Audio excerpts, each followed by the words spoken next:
വംശീയ ഹത്യ, വംശീയ അധിക്ഷേപം, ജാതി അധിക്ഷേപം, റാഗിങ് മൂലമുള്ള ആത്മഹത്യകൾ, കൊലപാതകങ്ങൾ ഒക്കെ വിരളം എന്ന് ധരിച്ചിരുന്ന കാലമൊക്കെ ഇപ്പോൾ അതിൻ്റെ ആഘാതം കൂടിയിരിക്കുന്നു. റിപ്പോർട്ട് ചെയ്യപ്പെടുന്ന ജാതി അധിക്ഷേപങ്ങളും ആത്മഹത്യകൾ, റാഗിങ് മൂലമുള്ള മരണങ്ങളും ആത്മഹത്യകളും പെരുകിക്കൊണ്ടിരിക്കുന്നു. അതിന് വളരെ അടുത്ത ഉദാഹരണങ്ങൾ നാം കണ്ടതാണ്. അപ്പോൾ അതിനെതിരെ ശക്തമായി പ്രതികരിക്കുകയാണ് ഫ്രറ്റേണിറ്റി മൂവ്മെൻറ്റ്. അവർ ഇന്ന് പ്രതിഷേധ സൂചകമായി തിരുവനന്തപുരത്ത്, കേരളത്തിൻ്റെ തലസ്ഥാനത്ത് പ്രതിഷേധിക്കുകയുണ്ടായി. അവരുടെ ആ പ്രതിഷേധത്തിൻ്റെ ചില പ്രസക്ത ഭാഗങ്ങളിലേക്ക്.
സമാപന സമ്മേളനത്തിൽ ഐക്യദാർഢ്യം അർപ്പിച്ചുകൊണ്ട് അഭിവാദ്യം ചെയ്തുകൊണ്ട് സംസാരിക്കുന്നതിന് വേണ്ടി ആദരപൂർവ്വം ക്ഷണിക്കുന്നു.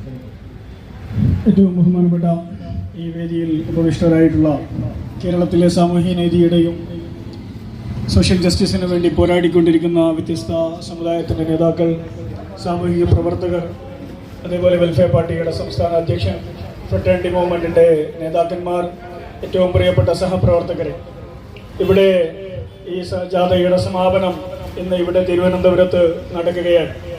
ആദ്യമേ തന്നെ ഇവിടെ സൂചിപ്പിക്കപ്പെട്ടതുപോലെ ഈ ജാഥയ്ക്ക്, ഈ ഐതിഹാസികമായ ഈ പ്രക്ഷോഭത്തിന്, ഈ ജാഥയ്ക്ക് എല്ലാവിധ അഭിവാദ്യങ്ങളും അർപ്പിക്കുവാൻ ഞാൻ ആഗ്രഹിക്കുകയാണ്.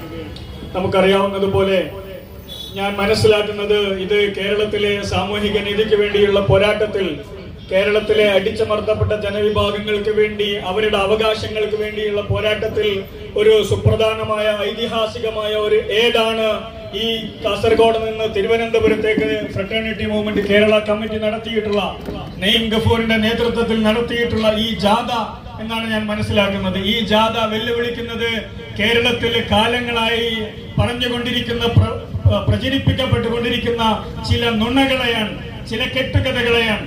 ആ കെട്ടുകഥകൾ എന്ന് പറയുന്നത്, ഒന്നാമത്തത് നമുക്കൊക്കെ അറിയാവുന്നതുപോലെ കേരളത്തിൽ ജാതിയില്ല എന്ന് പറയുന്ന ഒരു കെട്ടുകഥയാണ്. കേരളത്തിൽ ജാതി ഇല്ലാതാവുകയല്ല ചെയ്തത്, മറിച്ച് കേരളത്തിലെ ജാതി അടിച്ചമർത്തപ്പെടുക അല്ലെങ്കിൽ അദൃശ്യമാക്കപ്പെടുകയാണ് ചെയ്തത് എന്ന് നമ്മൾ മനസ്സിലാക്കണം. കേരളത്തിൽ ജാതിയുണ്ട്, നമുക്കറിയാവുന്ന കാര്യമാണ്. പക്ഷേ കേരളത്തിൽ ശ്രമിച്ചുകൊണ്ടിരിക്കുന്നത്, ഇവിടെയുള്ള ഭരണവർഗം, ഇവിടെയുള്ള അധീശത്വവർഗം ശ്രമിച്ചുകൊണ്ടിരിക്കുന്നത് അതിനെ അദൃശ്യമാക്കുവാനാണ്, അതില്ല എന്ന് പറയുവാനാണ്. എന്നിട്ട് ജാതിയെ കുറിച്ച് പറയുന്നവർ, ജാതീയമായ അടിച്ചമർത്തലിനെ കുറിച്ച് സമരം നടത്തുന്നവർ, അതിനെക്കുറിച്ച് സംസാരിക്കുന്നവർ, അവരെക്കുറിച്ച് അവർ ജാതിവാദികളാണ്. അവർ എങ്ങനെയാണ് ഇവിടെയുള്ള സമുദായങ്ങൾ, മതത്തെ കുറിച്ച് പറയുന്നവർ, മതത്തിന്റെ പ്രശ്നങ്ങളെ കുറിച്ച് പറയുന്നവർ, അവർ വർഗീയവാദികളാണ് എന്ന് പറയുവാനാണ് ഇവിടെയുള്ള അധീശവർഗം ശ്രമിച്ചുകൊണ്ടിരിക്കുന്നത്. അതിനെ വെല്ലുവിളിച്ചുകൊണ്ടാണ് ഈ ജാഥ നടക്കുന്നത്. മറ്റൊരു കെട്ടുകഥ എന്ന് പറയുന്നത്, കേരളത്തിലെ ക്യാമ്പസുകൾ എന്ന് പറയുന്നത് സമത്വത്തിന്റെ സുന്ദരമായ ഇടങ്ങളാണ് എന്നുള്ള കെട്ടുകഥയാണ്.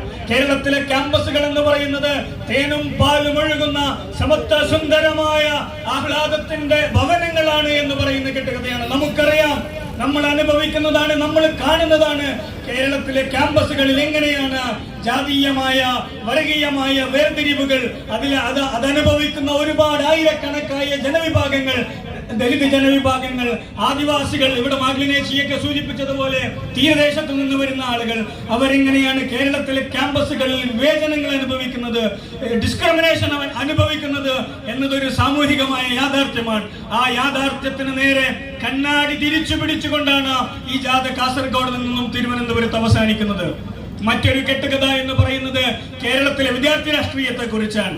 ഭരണപക്ഷത്തിരിക്കുമ്പോൾ മൗനം പാലിക്കുകയും പ്രതിപക്ഷത്തിരിക്കുമ്പോൾ സടകുടം എഴുന്നേൽക്കുകയും ചെയ്യുന്ന ഒരു പ്രത്യേകമായിട്ടുള്ള ഒരു വിദ്യാർത്ഥി രാഷ്ട്രീയമാണ് കേരളത്തിൽ നിലനിൽക്കുന്നത്. വിദ്യാർത്ഥിയുടെ പ്രശ്നങ്ങളോടല്ല വിദ്യാർത്ഥി രാഷ്ട്രീയത്തിന് കൂറ്, മറിച്ച് അധികാരത്തിനോടാണ് വിദ്യാർത്ഥി രാഷ്ട്രീയത്തിന് കൂറ്. അതിനെ കൂടി അട്ടിമറിക്കുന്ന ഒന്നാണ് കേരളത്തിലെ ഫ്രട്ടേണിറ്റിയുടെ ഈ ജാഥ എന്ന് പറയുന്നത്.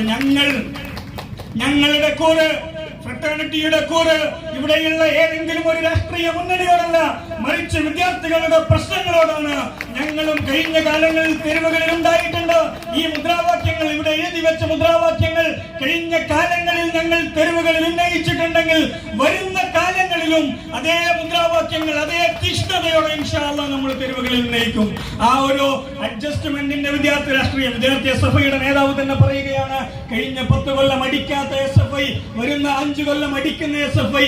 അങ്ങനെ ഭരണം മാറുന്നതിനനുസരിച്ച് മാറുന്ന അഡ്ജസ്റ്റ്മെന്റിന്റെ രാഷ്ട്രീയമല്ല, മറിച്ച് വിദ്യാർത്ഥികളുടെ പ്രശ്നങ്ങളോടൊപ്പം, ജനുവിനായ വിദ്യാർത്ഥികളുടെ രാഷ്ട്രീയത്തോടൊപ്പം അതിനെ ഉന്നയിക്കുകയും അതിനെ ഉയർത്തിക്കൊണ്ടുവരികയും ചെയ്യുന്ന രാഷ്ട്രീയമാണ് ഫ്രട്ടേണിറ്റിയുടേത് എന്ന് പ്രഖ്യാപിച്ചുകൊണ്ടാണ് ഈ ജാഥ ഇവിടെ സമാപിക്കുന്നത്. നമുക്കറിയാം, ഇവിടെ മറ്റൊരു തട്ടിപ്പ് എല്ലാ കാലത്തും നടക്കാറുള്ളത്, പ്രതിപക്ഷത്തിരിക്കുമ്പോൾ സമൂഹത്തിന്റെ സാമൂഹിക നീതിയുടെ പ്രശ്നങ്ങൾക്കൊപ്പം നിൽക്കുകയും ഭരണത്തിലേക്ക് വരുമ്പോൾ ഇവിടുത്തെ വരേണ്യതയുടെ ആളുകളായി മാറുകയും ചെയ്യുന്ന പ്രത്യേകമായ ഒരു വഴക്കം ഇവിടെയുള്ള അധികാരത്തിനുണ്ട് എന്ന് നമുക്കറിയാം. ഇവിടെ മുഖ്യമന്ത്രി പെട്ടെന്ന് മേനോനായി മാറുന്നത് എങ്ങനെയാണ് എന്ന് നമുക്കറിയാം. അത് ഭരണപക്ഷത്തിരിക്കുമ്പോൾ വരേണ്യതയുടെ മൂടുതാങ്ങികളായി മാറുന്ന ഒരു രാഷ്ട്രീയം കേരളത്തിലുള്ളതാണ്. അത് എല്ലായിടത്തുമുള്ളതാണ്.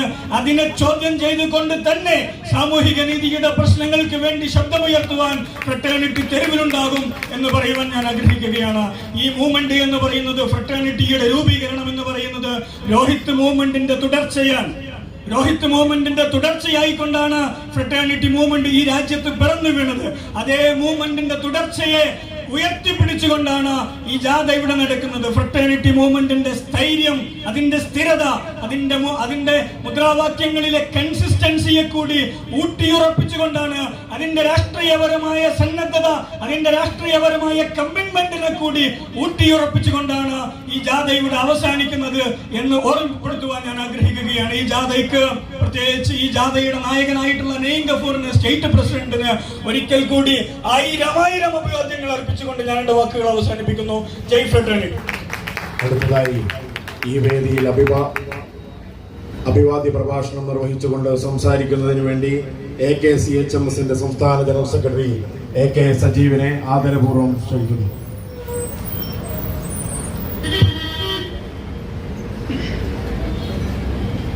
കാസർഗോഡ് നിന്നും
കൊള്ളപ്പലിശക്കാർക്കെതിരെ ശക്തമായി പ്രവർത്തിച്ച അവരെ അടിച്ചൊതുക്കിയ മുൻ ആഭ്യന്തരമന്ത്രിയും ഇപ്പോഴത്തെ നിയുക്ത ആഭ്യന്തരമന്ത്രിയുമാണ് നമ്മുടെ രമേശ് ചെന്നിത്തല. എന്തായാലും അദ്ദേഹം റാഗിങ്ങിനും ഇത്തരം അധിക്ഷേപങ്ങൾക്കുമെതിരെ ശക്തമായ ഒരു നടപടി സ്വീകരിക്കുമെന്നാണ് പ്രതീക്ഷ. എന്തായാലും കാത്തിരുന്ന് കാണേണ്ടത്. എന്തായാലും ഏതൊരു തരത്തിലുള്ള ജാതീയ അധിക്ഷേപവും ഇത്തരത്തിലുള്ള ക്രൂരമായ റാഗിങ്ങും എന്നേക്കുമായി അവസാനിപ്പിക്കേണ്ടതുണ്ട്. അതിന് ഒത്തൊരുമിച്ച് പ്രവർത്തിക്കേണ്ടതുണ്ട് എന്നതും നമ്മൾ ഓർക്കുക.